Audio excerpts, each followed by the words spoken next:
রাষ্ট্রপতি দ্রৌপদী মুর্মুর সঙ্গে সাক্ষাৎ সেনার ৩ বাহিনী প্রধানদের।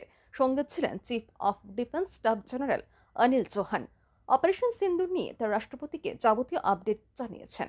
এদিন দেশের সিডিএস জেনারেল অনিল চৌহান, সেনাবাহিনী প্রধান জেনারেল উপেন্দ্র দ্বিবেদী, বায়ুসেনা প্রধান মার্শাল এপি সিং এবং নৌসেনা প্রধান অ্যাডমিরাল দীনেশকে ত্রিপাঠী রাষ্ট্রপতি বাসভবনে গিয়ে রাষ্ট্রপতি দ্রৌপদী মুর্মুর সঙ্গে দেখা করেন এবং অপারেশন সিন্দুর নিয়ে বিস্তারিত তথ্য জানান। রাষ্ট্রপতি দ্রৌপদী মুর্মু ৩ বাহিনীর সাহসিকতা ও নিষ্ঠার প্রশংসা করেছেন। সন্ত্রাসবাদের বিরুদ্ধে ভারত যে কড়া জবাব দিয়েছে তাকে সাধুবাদ জানান। দেশের ৩ বাহিনী যৌথ অভিযানে অপারেশন সিন্দুর চালানো হয়েছে। পেহেলগাম জঙ্গি হামলার জবাবে পাক অধিকৃত কাশ্মীর ও পাকিস্তানে ঢুকে ৯টি জঙ্গি ঘাঁটি ধ্বংস করে দিয়ে এসেছে ভারত।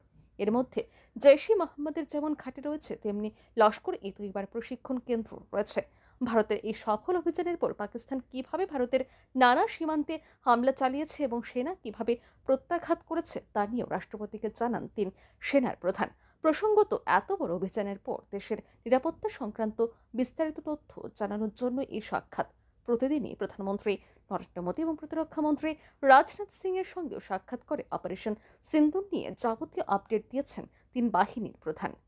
ব্যুরো রিপোর্ট, আর ই নিউজ।